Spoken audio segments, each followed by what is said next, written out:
Hello students, today I will teach Hindi grammar. So let's start. Lesson number 1, वर्ण विचार. अभी हम वर्ण विचार में देखते हैं कि हमें क्या पढ़ना है. ठीक है, अभी वर्ण विचार में हम क्या देखेंगे, क्या दिया है इसमें. प्रत्येक भाषा ध्वनियों पर आधारित होती है. किस पे आधारित होती है? ध्वनियों पे आधारित होती है. और यही ध्वनियाँ वर्ण अथवा अक्षर कहलाती है. यही ध्वनियाँ वर्ण अथवा अक्षर कहलाती है. और इन ध्वनियों को लिखने के लिए विभिन्न चिन्हों को काम में लाया जाता है. चिन्ह होते हैं ना, आपको मालूम है ना, उसको काम में लाया जाता है. और जिन्हें लिपियाँ कहा जाता है, और वर्णों के समूह को वर्णमाला कहा जाता है. जो वर्णों का समूह होता है ना, उसे वर्णमाला कहा जाता है. और हिंदी वर्णमाला के दो प्रकार हैं. फर्स्ट क्या है? स्वर. सेकंड क्या है? व्यंजन. जो हमारा रहता है ना, स्वर और व्यंजन, अ से अ तक स्वर और क से ज्ञ तक व्यंजन. अभी हम आगे देखते हैं कि हिंदी में, जैसे मैंने आपको अभी बताया, अ आ ई उ री ए ऐ ओ औ अं अह आदि स्वर है. ये सब क्या है? स्वर है. अभी हम व्यंजन में देखेंगे. जिन वर्णों का उच्चारण स्वर की मदद से किया जाता है उन्हें व्यंजन कहते हैं. और हिंदी में व्यंजन निम्नलिखित है. ठीक है, हिंदी में क्योंकि व्यंजन निम्नलिखित है. और फिर व्यंजन में क्या क्या है आपको सबको आता है. देखो यहाँ पे लिख के भी दिया गया है. क ख ग घ अंग्या, च छ ज झ इया, ट ठ ड ढ ड़, त थ द ध न, प फ ब भ म, य र ल व स ह. अब ये है हमारा व्यंजन. अब इतना हमारा व्यंजन हो गया. अब और जो बाकी के वर्ड्स बचे, आपको लगेगा कि बाकी के वर्ड कहाँ गए, तो वो वर्ड कहाँ पे? इन वर्णों के उच्चारण में अ स्वर की मदद लेनी पड़ती है. किस स्वर की मदद लेनी पड़ती है? अ स्वर की मदद लेनी पड़ती है. इनके अलावा छ, त्र, ज्ञ, स्र आदि वर्ड जो है वो वर्ड संयुक्त वर्ड है. ठीक है, और वो व्यंजन कहे जाते हैं. वो भी व्यंजन में ही आते हैं. जैसे क्योंकि ये अ स्वर की मदद लेनी पड़ती है इसमें, तो अभी छ है, छतरी वाला छ. अब ये कैसे बना हुआ है? अभी देखो, क प्लस षटकोण वाला स से छ से छतरी बनता है. ठीक है, और त. अब ये जो क पे हलंत लगा हुआ है ना, ये इसको आधा क भी बोलते हैं और इसको क भी पढ़ते हैं. ये दोनों वर्ड को मिला करके एक बना है छतरी वाला छ. अब ये क और षटकोण वाला स से. ठीक है, और यहाँ पे क्या दिया है? त प्लस र. त प्लस र से क्या बना है? त्र. क्या बना है? त्र. और देखो अभी ज्ञ दिया है ना, ज्ञ. और यहाँ पे दिया है ज प्लस इय. ज प्लस इय से क्या बना है? ज्ञ. अभी आपको पता चल गया कि इसमें दो दो लेटर जब एक साथ जुड़े हैं तब एक लेटर तैयार हुआ. अभी स्र देखो क्या है? सरबत वाला स है, जिसको सलजमी बोलते हैं, बड़ा वाला स जिसे बोलते हैं, और प्लस र. इससे क्या बना है? स्र. और जो ये इतने लेटर हैं ना, इनको बोलते हैं संयुक्त क्या बोलते हैं? व्यंजन या संयुक्त वर्ड, जो भी आप बोलना चाहें. और संयुक्ताक्षर भी बोलते हैं इसको.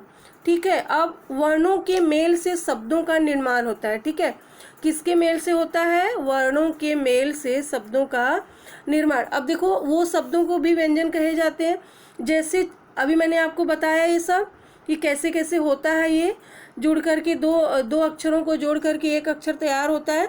वही दो अक्षरों के मेल से शब्दों का निर्माण होता है. ठीक है, अभी हम आगे देखते हैं कि एक या एक से अधिक वर्णों के उस समूह को शब्द कहते हैं. वर्णों के उस समूह को शब्द कहते हैं जिसका कोई निश्चित अर्थ होता है. ठीक है, जिसका कोई निश्चित अर्थ होता है. और फिर हम देखेंगे जैसे राम दूध गोदावरी. अब हिंदी एक संपन्न भाषा है. सबको मालूम है कि हिंदी सब जगह पे बोली जाती है. वो इतनी अच्छी भाषा है हिंदी हमारी. और उसके शब्दों का विशाल भंडार है। हिंदी में आपको पता है ना कि विशाल भंडार है शब्दों का, हम किधर से भी कुछ भी कहीं से भी मतलब वर्ड निकाल लेते हैं, बोल लेते हैं, कर लेते हैं, क्योंकि ये हमारी राष्ट्रभाषा है। ठीक है, अब इसमें हम देखेंगे कि तत्सम, तद्भव और विदेशी शब्द। अब इसमें कौन से तत्सम शब्द हैं, कौन से तद्भव शब्द हैं और कौन से विदेशी शब्द हैं, ये सारी जानकारी हम आगे देखेंगे। ठीक है, तो अभी क्या है, जो शब्द संस्कृत भाषा से बिना किसी परिवर्तन के, अब देखिए जैसे कि कोई शब्द है जो संस्कृत भाषा है, आपको नहीं पढ़ाई जाती है, कहीं कहीं पे संस्कृत भाषा चलती है, महाराष्ट्र में भी चल रही है और यूपी साइड में तो टोटली चलती है। तो हम ये देखेंगे कि परिवर्तन कि मतलब ज्यों के त्यों हिंदी भाषा में तत्सम शब्द कहते हैं। एक बार मैं और बता देती हूँ आपको कि जो शब्द संस्कृत भाषा से बिना किसी परिवर्तन के ज्यों के त्यों हिंदी भाषा में ले लिए गए हैं, उन्हें क्या कहते हैं, तत्सम शब्द कहते हैं। जैसे सूर्य, अश्रु, सर्प आदि। अभी ये सारे शब्द जो हैं हमारे हिंदी में भी हैं और संस्कृत में भी है। संस्कृत से मतलब कोई परिवर्तन न हुआ, जैसा था वैसे ही हमारे हिंदी में आकर के इंक्लूड हो गया है। ठीक है, अभी हम देखेंगे तत्भव, हमारा तत्सम हो गया। अब हम देखेंगे तत्भव। तत्भव क्या है, जो शब्द संस्कृत पाली प्राकृत अपभ्रंश आदि चरणों से निकालकर हिंदी में स्वीकार किए गए हैं, वे तत्भव शब्द कहलाते हैं। जैसे क्या होता है, जैसे सूर्य से सूरज। अभी आपने देखा ना, यहाँ पे सूर्य है, अब इसका सूर्य का सूरज भी होता है।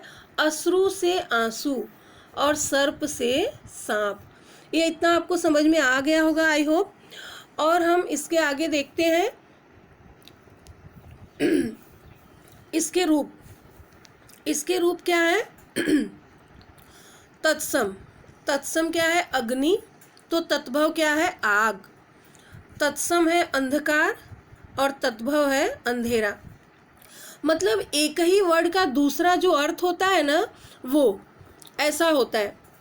अब यही सारी चीज़ें आप ना उसमें समानार्थी में भी देखेंगे कि अग्नि का आग होता है। ठीक है, तो हम तत्सम का क्या है, अभी कर्म का काम है, गौ का गाय है, दीपक का दिया है।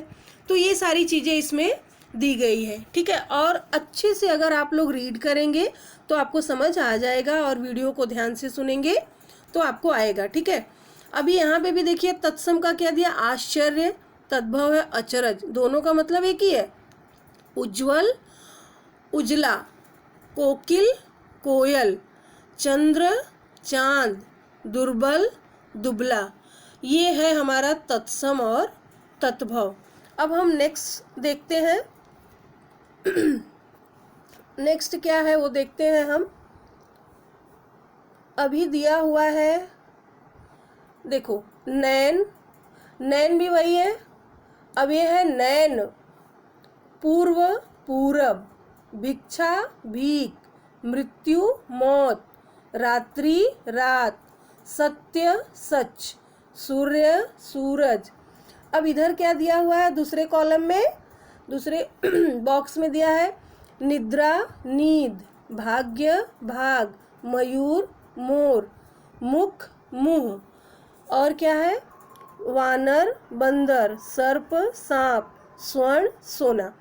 हमारा इतना कंसेप्ट तो क्लियर हो गया होगा तत्सम और तद्भव का। अब हम देखेंगे विदेशी। अब ये विदेशी शब्द क्या है वो हम देखेंगे। ठीक है, आप विदेश तो कभी गए नहीं होंगे कि विदेशी शब्द से अवगत होंगे, लेकिन आज हम अपने ग्रामर में विदेशी शब्दों से अवगत आपको कराएंगे कि विदेशी शब्द होते क्या हैं। ठीक है, अब ये विदेशी शब्द क्या है, अंग्रेजी, अरबी, फारसी, चीनी, पुर्तगाली और फ्रांसीसी। और क्या है, फ्रांसीसी भाषा के ऐसे शब्द जो हिंदी में प्रचलित हो गए हैं। अभी जो सारे दिए हैं ना, अंग्रेजी, अरबी, फारसी, चीनी, पुर्तगाली, फ्रांसीसी भाषा के जो शब्द है ना, वो हमारे हिंदी में प्रचलित हो गए हैं और उसे विदेशी शब्द कहते हैं। हाँ, विदेशी शब्द कहलाते हैं। अब हम देखेंगे इसमें क्या है। पहला देखेंगे अंग्रेजी का। अंग्रेजी आप लोग पढ़ते हैं, सबको पता है अंग्रेजी में क्या क्या आता है। अब अंग्रेजी में देखो, डॉक्टर है अंग्रेजी वर्ड, लेकिन जो कभी स्कूल भी नहीं गया है ना, वो भी डॉक्टर बोलता है ना। कॉलेज, फुटबॉल और मम्मी सब लोग बोलते हैं, जो पढ़ा लिखा है वो भी, जो नहीं पढ़ा लिखा है वो भी, क्योंकि उनको नहीं पता है कि कौन सा शब्द है, वो हमारे हिंदी में प्रचलित हो गए हैं। डैडी, डिग्री, डायरी, सिनेमा और क्या है, party, motor, radio, school, police, gas, cricket, station, nurse, machine, ticket. इतना आपने देख लिया। और कार, सॉरी ये मैं भूल गई थी, कार। अब हम देखेंगे अंग्रेजी तो हमको आती है, आपको भी आती है, तो हमें पता है कि अंग्रेजी में ये सब सारी चीज़ें बोली जाती है। अब अरबी हम देखते हैं। अरबी हम कभी नहीं बोलते हैं ना, लेकिन फिर भी हमारी हिंदी भाषा में वो सारी चीज़ें प्रचलित है। अब देखो, आदमी, हम हिंदी में भी आदमी बोलते हैं। तकलीफ, हिंदी में भी तकलीफ बोलते हैं।